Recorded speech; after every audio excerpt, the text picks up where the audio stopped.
What's up guys, and welcome to another episode of El Jardín Perdido. Today, we're doing a goat herd update.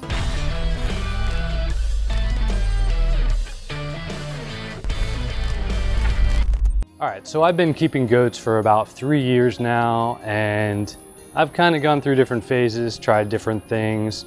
You read up online, I'm in some forums, people tell you different things, but I will say personally, there's no better way to know other than doing it yourself.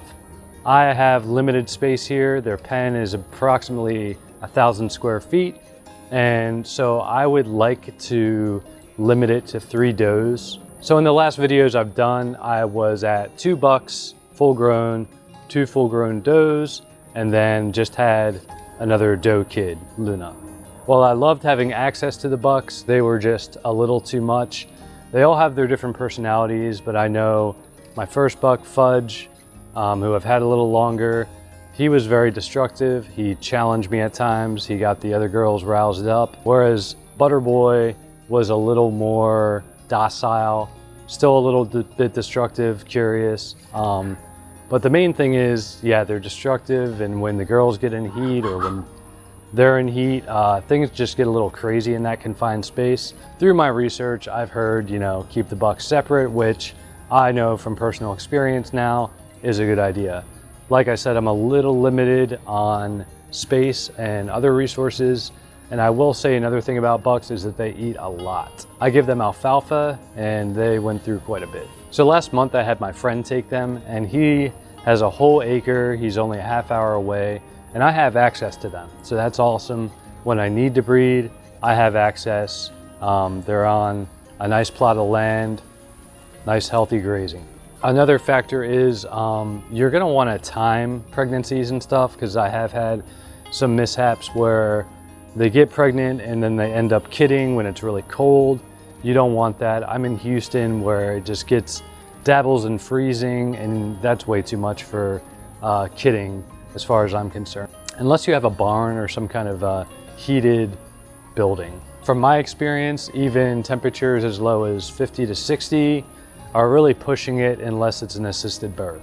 So I had a birth where I had them on the camera. I could see from work. By the time I got here, it was rainy, it was cold, and it was too late and lost a kid. So another thing that'll be changing is my one doe, Jezebel. She's pretty overweight, and I'm basically replacing her, but she's gonna be homed with my friend as well, so I'll have access to her. I'm hoping that maybe on pasture, she can lose a little weight, but the problem here is she has a very alpha female personality. She's hogging hay, and for the other goats to get enough hay and stuff, I just keep putting alfalfa in there, and it just isn't enough, and she's overweight, and I can't get her pregnant. I've had this goat for 3 years.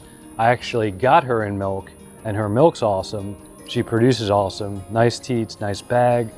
But if I'm not getting her pregnant, it's really not worth it. I've tried with 3 different bucks and it's just not working. So we're gonna relocate her, and it may just be a temporary thing. If she ends up kidding, I'll most definitely look at maybe having one of her kids with me. In the meantime, I found a new doe. Her name is Mia. She's a year old, but this time around I did a little more research and I know what I want. I looked for, she's actually in milk already. She produces 2 cups. She just weaned off, or her kid just weaned off. She produces half a quart a day, and that's from one milking.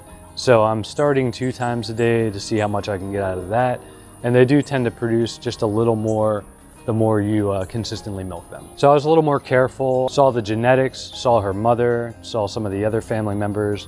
They have a nice bag. Her mother produces a quart a day, and the next kidding, she'll probably even produce a little more. My only thing that I noticed after I already brought her home is her teats are a little smaller, but she is a freshener. She just, kidded recently. She's only a little more than a year old. The teats sometimes do grow a little more every time you milk, and especially the second kidding. Also, it's just good to mix in new genetics. I was really hoping the overweight one, Jezebel, would kid so that I could kind of mix genetics a little more. And so I've just kind of been recycling with the same mother, Jolene, this whole time. So it'll be good to change that up. So at this point we have Jolene, who's getting close to kidding again. And that's another thing, I want to give Jolene some breaks, and that's another reason why I don't have the bucks with me. I'm going to give her a good year break probably. And so we have Jolene, we have her kid, Luna, in the pen. And now at this exact time, I have Jezebel still that we're going to relocate. And then I have Mia. So it'll just be Mia, Jolene, and Luna. And so once Jolene kids, we'll see if she has bucks or does or anything. And we'll just kind of feel things out. We'll see how big Luna gets and kind of compare and just see how things work out. But I am getting to a point now where I want better production and I want milk all year round for the most part. And I want to kind of rotate in pregnancies, and I'll probably start selling off kids and taking the most favorable ones for myself. But yeah, there's a lot of dynamics going on, a lot of facets, and I wanted to just catch you guys up to speed. So if you have any questions, let me know below, because yeah, especially for new goat breeders, there are a lot of different, things that come up. You hear different mixed reviews, you're on forums, you hear different stories. So I know in most scenarios, it's just helpful to have a mentor close by that you can learn from, but I'm open to any questions you guys have. So here's the newest addition. This is Mia, 1 year old, really good looking goat. This is Jezebel. Doesn't look that crazy from the side, but from the back, she looks very much pregnant. Also, she's very skittish.